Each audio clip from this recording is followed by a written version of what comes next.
All right, awesome. Art and crafters. I am super excited to share with you one of my favorite processes, which is more of the printmaking processes, and going to experiment with a couple different ways on how we can get images coming off of these blocks. So, what's in the box? What's in the box? This is one of my favorite boxes. It has my favorite things in it. This is one of my favorite blocks.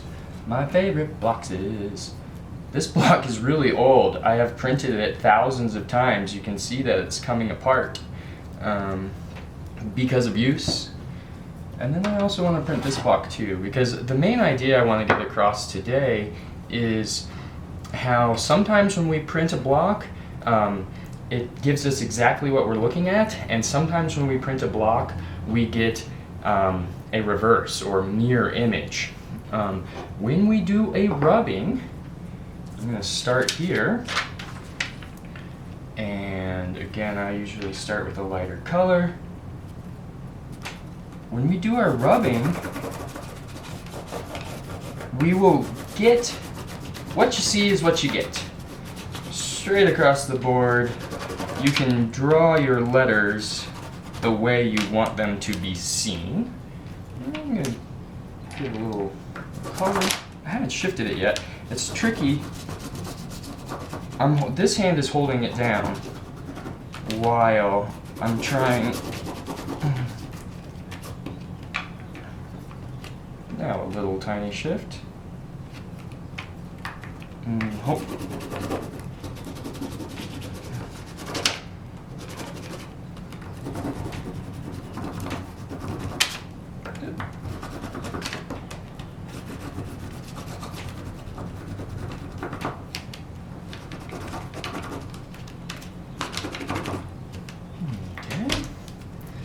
There is an example of a crayon rubbing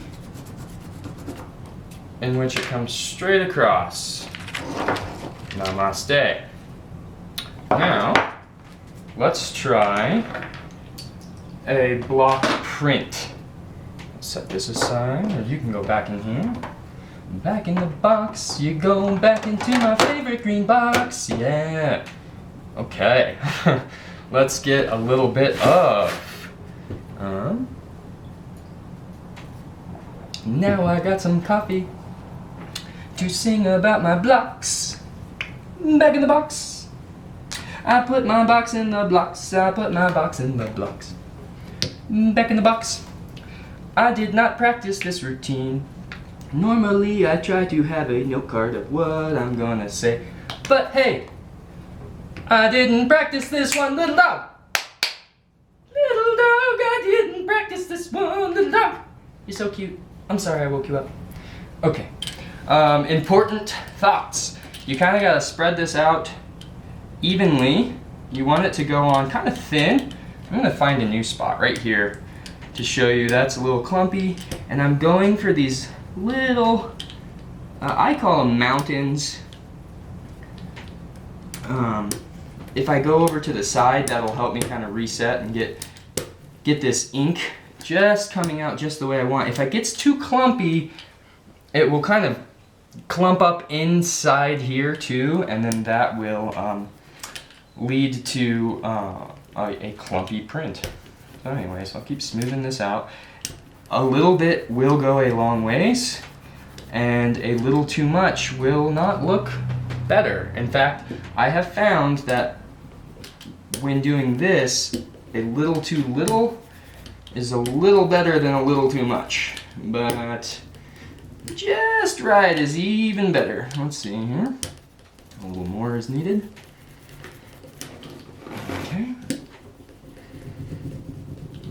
And now I'm trying to make sure that it's really even, coming out evenly on here. I can see it's kind of clumped up where like the ink was dry, so I'm just going to take that off because that'll leave a mark. And then now I have a fingerprint on there, so I'm going to, and I think I have a little bit of just this clumpy ink because it just came out, so like kind of the first stuff to come out of the tube is a little dry, so I'm kind of getting rid of that, making sure that there's ink on the entire block.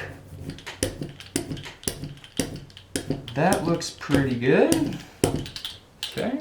Over here. You can see I've got a long ways to go. I just cut these. Now this one, I kind of, ooh, tooth is a word. This paper has tooth, and that means that each side is a little different. Oops, I got some ink on this side, but I didn't want to print on this side. This side has got like a lot more pockets, a lot more tooth, like texture, and this side is much smoother. If I've printed these, if I have to pay attention to the paper and this type of paper, because if I print on this side, it'll be much different than this. So I'm going to go ahead and print on the smoother side. Eyeball where it's falling. Okay. And down. And again, the trick is just trying to not get it to move too much. Experiment with what is this, a burnisher? I believe this is an impromptu burnisher. There's other things you can use to rub, like you could use almost anything. I like to kind of just do half. I like to watch my edges because I oftentimes forget the corners. And I'm just doing this first half, and then what I'll do is turn it and do the other half.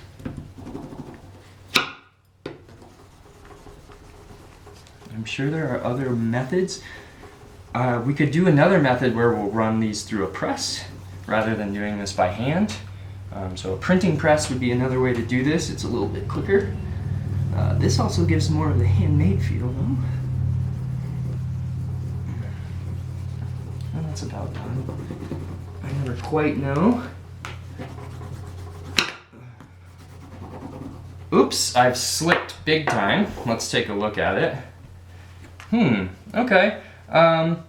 Not my best. I would say the ink is a little light, and yeah. Okay, let's try again. One more try here. Try again.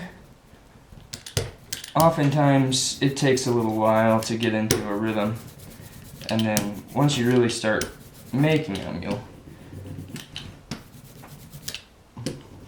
can crank off 10 or 20 or whatever.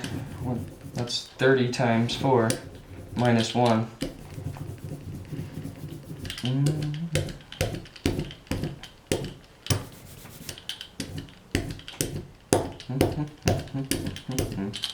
Okay.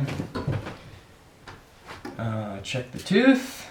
I wonder if you can see that, but we'll go here. I kind of missed the placement last time, so I'm going to pay closer attention to where it is going down.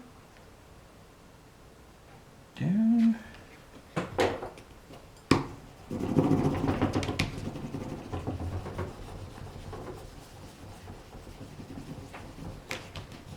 I'm probably shaking the camera, shaking everything.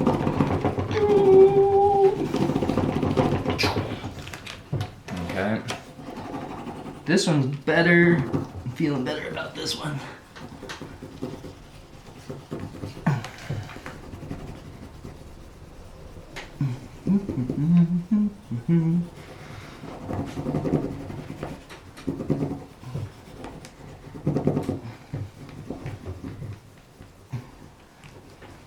Okay, let's see. Check the edges, check the middle. Areas that I forget. You can kind of see areas that I forgot on the last one that didn't get quite as much attention. And